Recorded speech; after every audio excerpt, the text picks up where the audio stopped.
والنجم والشجر يسجدان وفضل زمانا على زمان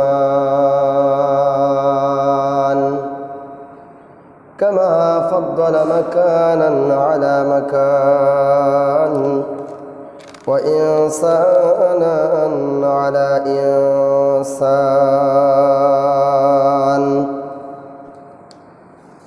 ونشهد أن لا إله إلا الله وحده لا شريك له لا زد له ولا ند له ولا مثل له ولا مثال له أما بعد فأعوذ بالله من الشيطان الرجيم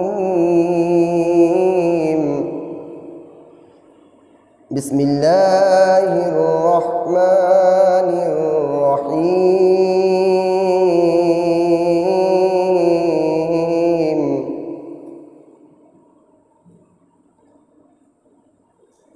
فلنسألن الذين أرسل إليهم ولنسألن المرسلين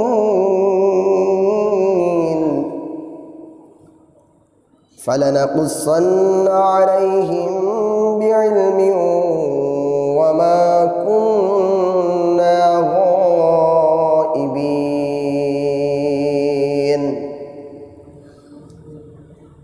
والوزن يومئذ الحق فمن ثقلت موازينه فأولئك هم المفلحون ومن خفت موازينه فأولئك الذين خسروا أنفسهم بما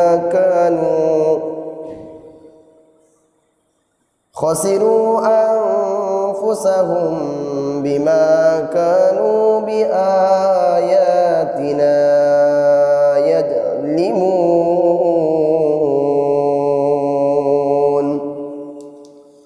صدق الله العظيم.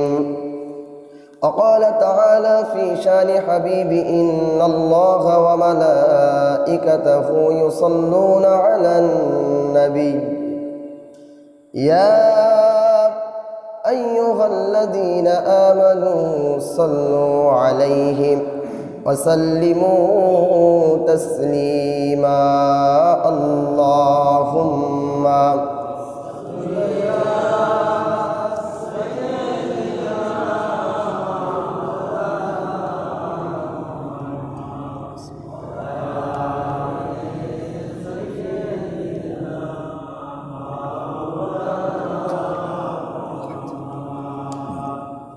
আলহামদুলিল্লাহ।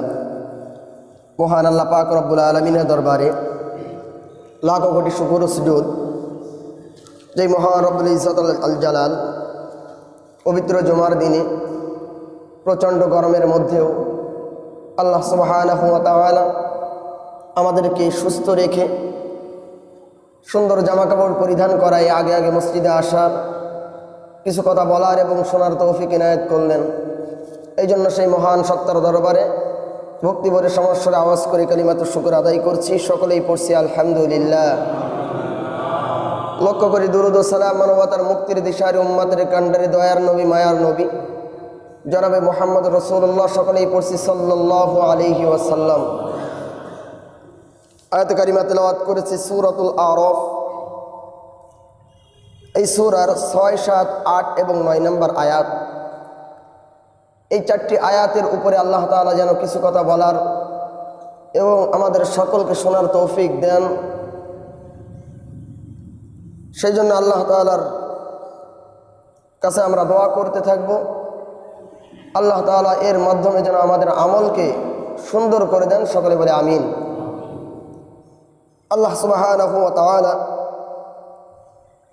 তিনি বলেছেন ফালানাসআলান্নাল্লাযীনা উরসিলা ইলাইহিম ওয়া লানাসআলান্নাল মুরসালিন। কাল কিয়ামতের ময়দানে আমি নবীদের এবং রাসূলদেরকে জিজ্ঞাসা করব, পাশাপাশি তাদের উম্মতদেরকেও আমি জিজ্ঞাসা করব যে তোমরা দুনিয়াতে সঠিকভাবে দ্বীন প্রচার করেছিলে কিনা, এবং উম্মতদেরকে জিজ্ঞাসা করা হবে সেই সঠিক কথা শোনার পরে তোমরা সেটা মেনেছিলে কিনা। নবীদেরকে কেন জিজ্ঞাসা করা হবে? পৃথিবীর শুরু থেকে নিয়ে শেষ পর্যন্ত আল্লাহ পাক রব্বুল আলামিন মতান্তরে 2,24,000 পয়গম্বর দুনিয়াতে প্রেরণ করেছিলেন। কেন প্রেরণ করেছিলেন?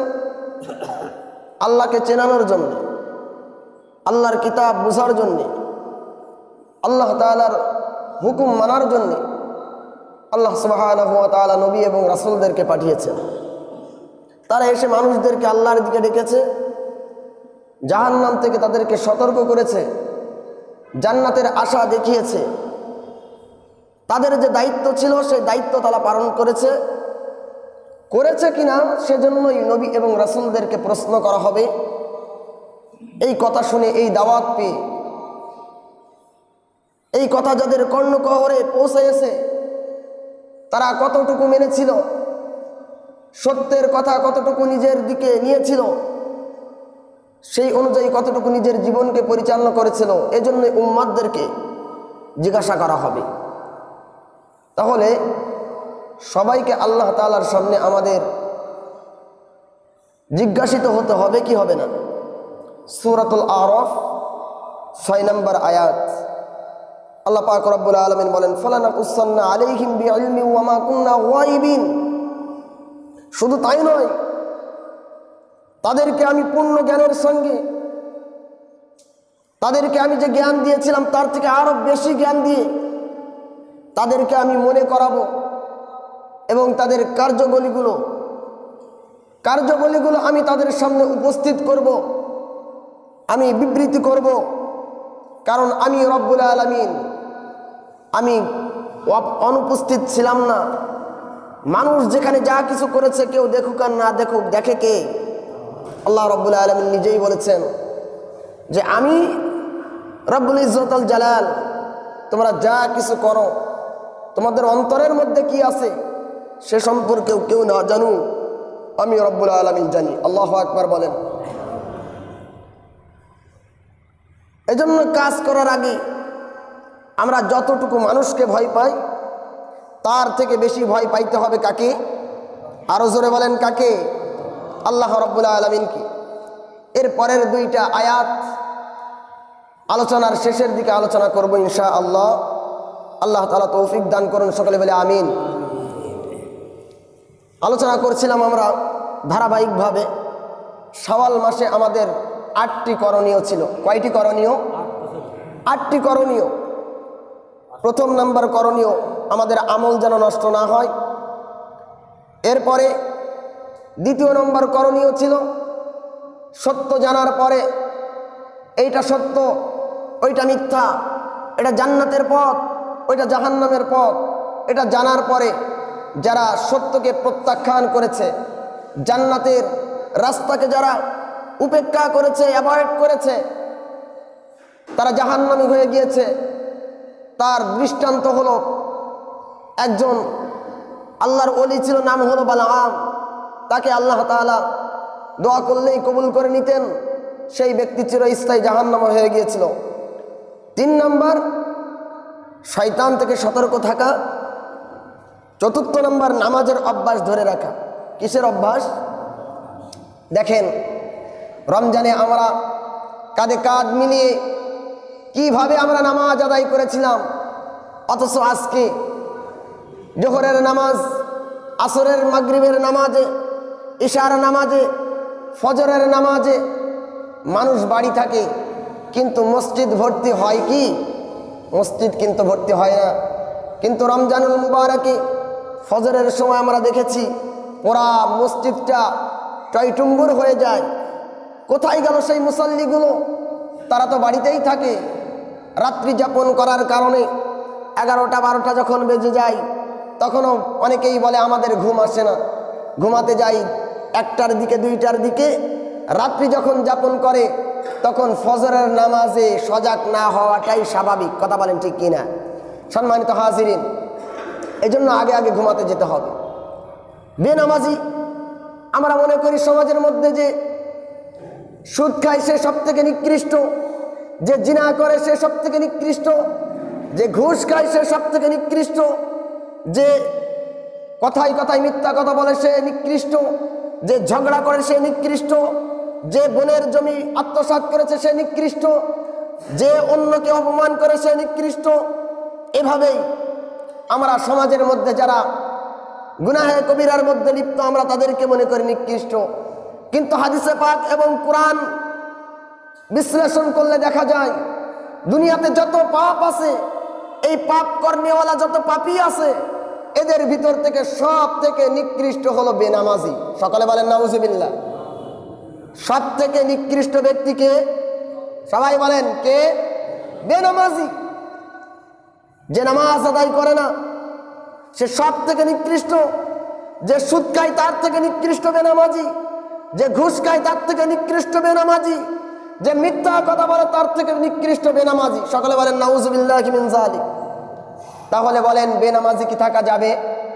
দুনিয়ায় আমার সব চলে, কিন্তু নামাজের সময় হলে আর নামাজ পড়তে যায় না। নামাজটা আমার আদায় করতে বড়ই কষ্ট হয়। আসুন সকলেই মিলে আজান হওয়ার সাথে সাথে চাকরিজীবী, ব্যবসায়ী, ক্ষেত কামারি, কৃষক আর ড্রাইভার, দিনমজুর আর শ্রমিক, যে যে স্থানের আমরা হই না কেন, আজান হওয়ার সাথে সাথে এক আল্লাহর আহ্বানে যেন আমরা মসজিদে যে নামাজ আদায় করতে পারি। আল্লাহ তাআলা তৌফিক দান করুন, সকলে বলে আমিন। তাহলে চতুর্থ নম্বরে নামাজের অভ্যাস ধরে রাখা। নামাজের অভ্যাস ধরে রাখা। আমরা আমাদের নিজেদের নামাজের অভ্যাসটাও ধরে রাখি না। আমাদের সন্তানগুলো যারা আছে, যাদের উপরে নামাজ ফরজ হয়েছে, তাদেরকেও আমরা নামাজের তাগিদ দেই না। আমার মেয়েকে আমি নামাজের তাগিদ দেই না। আমার স্ত্রী নামাজ পড়ে না, আমার কোনো যায় আসে না, অথচ আমি 5 ওয়াক্ত নামাজ পড়ি। এমন লোক আছে না নাই? আসুন সকলেই একত্রিত হয়ে আমরা যেন নামাজি হয়ে যেতে পারি, আমার পরিবারটা যেন নামাজি হয়। আল্লাহ তাআলা তৌফিক দান করুন, সকলে বলে আমিন। আল্লাহ রাসূল সাল্লাল্লাহু আলাইহি ওয়াসাল্লামকে আল্লাহ পাক রব্বুল আলামিন বলেন, ওয়া'মুর আহলাকা বিস-সালাতি ওয়াসতাবির আলাইহা লা নাসআলুকা রিজকা নাহনু নারযুকুকা ওয়াল আকিবাতু লিত-তাকওয়া। হে নবী, আপনি নামাজ পড়ুন। এই নামাজের ওয়ার্ডার আপনি আপনার পরিবারকে করুন। রিজিক নিয়ে টেনশন করবেন না, কারণ আমি আপনার কাছ থেকে রিজিক চাই না, বরং আমিও রব্বুল আলামিন আপনাকে রিজিক দান করি। আল্লাহু আকবার বলেন। তাহলে বোঝা গেল এই আয়াত থেকে শিক্ষা, যদি আমরা আল্লাহর জন্য ইবাদত করতে পারি, নামাজ পড়তে পারি, তাহলে রিজিক নিয়ে আমাদের আর কোনো টেনশন থাকবে কি? টেনশন থাকবে না। হযরত মুসা আলাইহিস সালাতু ওয়াস সালামের জামানায় একজন মেয়ে এসে বলছে, ওগো আল্লাহর পয়গম্বর, আমাকে সঙ্গে সার করে দেন, আমাকে হত্যা করে দেন। হযরত মুসা নবী বললেন, কারণ কি? হত্যা করব কেন? ওই নারী এবার বলতেছে, আমি আমার গর্ভের সন্তানকে হত্যা করে ফেলেছি। অন্যায়ভাবে যদি কাউকে হত্যা করা হয়, ইসলামী শরিয়ার আইন হলো ওই ব্যক্তিকেও কতল কিসাস করে দিতে হবে। আল্লাহর নবী সাল্লাল্লাহু আলাইহি ওয়াসাল্লাম হযরত মুসা নবী এবার যখন তাকে কিসাস করার জন্য উদ্যত হলেন, পাশ থেকে 3 জন যুবক এসে বলছে, কোন কারণে তাকে আপনি দিচ্ছেন? এই মহিলার দোষ না, দোষ হলো আমাদের। মহিলা বলেছে, আমি এক জায়গায় সফরে যাচ্ছিলাম, সফরে যাওয়ার পরে 3 যুবক আমাকে ধরে আমাকে দর্শন করেছিল, রেপ করেছিল। তার কারণে আমার গর্ভে বাচ্চা আছে। এই বাচ্চা আসার পরে আমি চিন্তা করলাম, এই বাচ্চা তো যারও অবৈধ সন্তান, এই বাচ্চা যদি দুনিয়াতে আসে ইসলামের বিরোধিতা করবে, আলেমদের বিরোধিতা করবে, নাস্তিক মুরতাদে পরিণত হবে। এজন্যই তাকে আমি হত্যা করে ফেলেছি। এবার যখন তাকে কিসাস করার জন্য উদ্যত হলো, সাথে সাথে 3 যুবক এসে তারাও তাদের ভুল বুঝতে পেরে তারা বলল, এই দোষ ওই মহিলার না, এই দোষ হলো আমাদের। সকলে বলেন আল্লাহু আকবার। ভুল যখন বুঝতে পারে মানুষ, তখন আল্লাহর কাছে যদি কাইমানা বাক্যে তওবা করে, আল্লাহ তাআলা ক্ষমা করে দেন। সকলে বলেন আল্লাহু আকবার। 3 যুবকের কথা শুনে এত রাগান্বিত হয়ে গেলেন, তাদেরকে ধিক্কার দিচ্ছে। আল্লাহ পাক রব্বুল আলামিন আসমান থেকে তিনি ওহী নাজিল করে দিয়ে বলেন, হে পয়গম্বর, আপনি যতটুকু তাদেরকে ঘৃণা করে ধিক্কার দিচ্ছেন, আপনি কি জানেন এই সমস্ত মানুষদের থেকে নিকৃষ্ট হলো তারা যারা বেনামাজি, যারা নামাজ আদায় করে না। সকলে বলেন নাউজুবিল্লাহ। জিনাকারীর থেকেও নিকৃষ্ট কারা? সবাই বলেন কারা? নামাজ পড়ার দরকার আছে না নাই? অবশ্যই আমাদেরকে নামাজ পড়তে হবে। শুধু জুমার নামাজ না 5 ওয়াক্ত নামাজ? 5 ওয়াক্ত নামাজ যেখানে থাকি না কেন আমাকে পড়তে হবে। কত সুন্দর সিস্টেম এখন, কত সুন্দর পরিবেশ। প্রতিটা মসজিদে এসি আছে না নাই? ম্যাক্সিমাম মসজিদে এখন এসি। আল্লাহর নবী সাল্লাল্লাহু আলাইহি ওয়াসাল্লামের সময় তারা খেজুরের ছাউনিতে তারা নামাজ আদায় করেছে, সিজদা দিয়েছে, কপালে কাদা মাটি লেগে গিয়েছে। আর এখন তো কত সুন্দর পরিবেশ, তারপরেও আমরা মসজিদে এসে নামাজ আদায় করতে চাই না। কথা বলেন ঠিক না বেঠিক? আসুন সকলেই আমরা যেন নামাজ ধরে রাখতে পারি। আল্লাহ তাআলা তৌফিক দান করুন। সকলে বলে আমিন। আপনি নামাজ পড়বেন না, যত টাকা ইনকাম করেন বরকত হবে? বরকত হবে না। কথা বল, বরকত হবে না। এই জন্য অবশ্যই আমাদেরকে নামাজ আদায় করতে হবে। সম্মানিত হাজিরিন, শাওয়াল মাসের 8 করণীয়র মধ্যে একটি করণীয় হলো নামাজ ধরে রাখতে হবে। রাখবো তো ইনশাআল্লাহ? অনেকের দেখি নামাজের সময় হয়ে গিয়েছে কিন্তু রাস্তায় চলাফেরা করে, ইচ্ছা করে এসে নামাজটা আদায় করে নিলেই হয়, কিন্তু নামাজ তারা আদায় করতে চায় না। কোন কারণে চায় না তারাই ভালো জানে। আল্লাহ তাআলা সকলকে 5 ওয়াক্ত নামাজ জামাতের সহিত আদায় করা তৌফিক দান করুন। সকলে বলে আমিন। 5 নম্বরের বিষয় বলেছিলাম কোরআন তেলাওয়াত করা। কোরআন যদি আমরা তেলাওয়াত করতে পারি, আল্লাহ পাক রব্বুল আলামিন কাল কিয়ামতের ময়দানে নবীর মাধ্যমে আমাদেরকে সুপারিশ করে করে জান্নাতে নিয়ে যাবে। আর যদি ইচ্ছা করে কোরআন পড়েছিলাম, আমি 10টা সূরা জানতাম ছোটবেলা থেকে, কিন্তু না পড়ার কারণে, আমল ধরে না রাখার কারণে এখন 8টা ভুলে গিয়েছি, 6টা ভুলে গিয়েছি, এখন 4টা মনে আছে। আল্লাহ পাক রব্বুল আলামিন কাল কিয়ামতের ময়দানে ওই সমস্ত মানুষদেরকে ধরে ধরে তাদেরকে জাহান্নামে দিবে। সকলে বলেন নাউজুবিল্লাহ। যারা হাফেজে কোরআন পড়েছিল, মুখস্থ করেছে, কিন্তু নিজের খেল তামাশায় মত্ত হয়ে নিজের আমলকে ধরে না রেখে যদি কোরআন ভুলে যায়, নবীর হাদিস প্রমাণ করে কিয়ামতের ময়দানে ওই সমস্ত হাফেজে কোরআনের গায়ে কোনো গোশত থাকবে না। সকলে বলেন নাউজুবিল্লাহি মিন যালিক। মানুষ তাদেরকে দেখবে, দেখে চিনতে পারবে যে আমল না থাকার কারণে, কোরআন ধরে না রাখার কারণে, কোরআনের উপরে আমল না করার কারণে আজকে তাদের এই অবস্থা, তাদের গায়ে গোশত নাই, শুধু কঙ্কল অবস্থায় তারা কিয়ামতের ময়দানে উঠবে। সকলে বলেন নাউজুবিল্লাহি মিন যালিক। এই অবস্থা তাদেরও হবে যারা কোরআন একসময় পড়তে পারতো কিন্তু এখন না পড়ার কারণে ভুলে গিয়েছে। এমন লোক আছে না নাই? আছে না এমন লোক অহরহ আছে।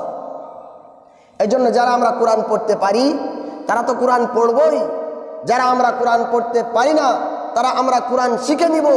কোরআন শিখতে খুব বেশি সময় লাগে। আল্লাহ তাআলা সূরাতুল কমারের মধ্যে 4 জায়গায় বলেছে, ওয়ালাকাদ ইয়াসসারনাল কুরআন লিযিকরি ফাহাল মিন মুদ্দাকির। আমি রব্বুল আলামিন কোরআনকে সহজ করে দিয়েছি। কে সহজ করে দিয়েছে? পৃথিবীতে যত ভাষা আছে সব থেকে সহজ ভাষার নাম হলো আরবি ভাষা। আল্লাহু আকবার বলেন। আর সব থেকে কঠিন ভাষার নাম হলো বাংলা ভাষা। সব থেকে কঠিন ভাষার নাম কি? বাংলা ভাষা। এই বাঙালিরা যে কোনো ভাষা তারা আয়ত্ত করতে পারে নির্দ্বিধায়, কিন্তু বাংলা এমন একটা ভাষা, ফরেনার যারা তারা বাংলা বলতে পারে না।